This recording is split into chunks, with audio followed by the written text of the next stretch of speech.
Paano malalaman kung ang isang iPhone ay bago o refurbished? Kapag bumili ka ng second-hand na iPhone, maaaring gusto mong malaman ang kasaysayan nito. Ito ba ay lumabas mula sa Apple bilang isang bagong device o ibinenta ito bilang refurbished? May madaling paraan para malaman kung paano ito ibinenta ng Apple. Ngunit mas mahirap alamin kung na-refurbish ito pagkatapos ng unang pagbebenta. Halina't tuklasin natin ang paraan para malaman kung ang nabili mong iPhone ay sold by Apple ba or refurbished na. Una ay hanapin ang model number ng iyong iPhone. Buksan ang Settings app at pumunta sa General then sa About. Sa seksyong About ay makikita mo ang mahahalagang impormasyon tungkol sa iyong iPhone, kabilang ang pangalan ng device, version ng software, at ang model number. Tingnan mabuti ang model number dahil dito mo malalaman ang pinagmulan ng iPhone. Kung nagsisimula sa M, ito ay binili bilang bago mula sa Apple. Kung nagsisimula sa F, ito ay na-refurbish ng Apple o isang autorisadong carrier. Kung nagsisimula sa P, ito ay isang personalized na iPhone na may engraving. Kung nagsisimula sa N, ito ay isang replacement unit na ibinigay ng Apple para sa isang sira o may depektong iPhone. Ano ang dapat gawin kung ang iyong iPhone ay refurbished? Kung nalaman mong refurbished ang iyong iPhone, hindi ito dapat ikabahala. Ang mga certified refurbished na produkto ng Apple ay dumaan sa isang masusing proseso upang gawing parang bago muli ang device. Kasama rito ang malalim na paglilinis. Pagpapalit ng anumang sirang bahagi, kung kinakailangan, pagpapalit ng baterya at panlabas na casing. Karaniwan, ang Apple Certified Refurbished na mga produkto ay gumagana tulad ng mga bagong iPhone. Ngunit dahil sa mga legal na dahilan, hindi maaaring ibenta ng Apple ang mga ito bilang bago. Madalas, ang mga refurbished na produkto ng Apple ay mas mura kaysa sa mga bagong unit. Kaya maaaring ito ay isang magandang deal.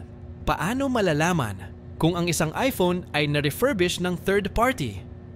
Kahit na ipakita ng model number na ang isang iPhone ay binili bilang bago, posible pa rin itong ma-refurbish ng isang third party na kumpanya pagkatapos ng unang pagbebenta.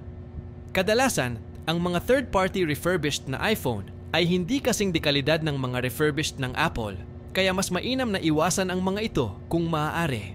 Dahil hindi maaaring baguhin ang model number ng iPhone, maaaring mahirap malaman kung ito ay na-refurbish ng third party. Subalit, maaari mong suriin ang mga sumusunod upang makakuha ng ideya tungkol sa kasaysayan ng device. Suriin ang kahon. Kung ang iPhone ay nasa isang opisyal na Apple box at walang nakasulat na refurbished, mas mababa ang posibilidad na ito ay na-refurbished ng third party. Tingnan ang parts history.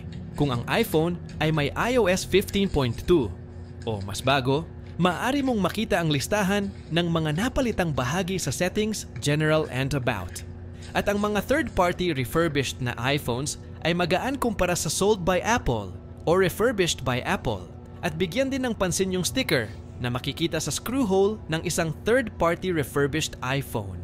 Kung plano nyo pong bumili ng iPhone at natatakot kayong maloko na baka ang mabili nyo ay mula sa third-party refurbished iPhone, pero ang presyo ay pang second-hand na original sold by Apple, ay mas makakabuting bumili kayo ng portable weighgram scale. 300 pesos lang, pero malaking tipid kumpara sa ilang libong pwedeng mawala sa inyo. Paano gamitin ang trick using weighgram scale? Pumunta po sa Google at isearch ang specs ng gusto ninyong iPhone na bilhin at hanapin ang weight ng iPhone sa list of body. At kapag mas mababa sa original weight at binebenta sa inyo, napakalaki ng chance na refurbished o napalitan na ang original parts ng unit. Sana po ay naliwanagan po kayo sa videong ito patungkol sa mga refurbished iPhone at naway makatulong po sa inyo ang mga trick na pinakita natin dito. Ito po ang inyong lingkod, Yuritech, at your service. Hanggang sa muli po. See you in my next videos.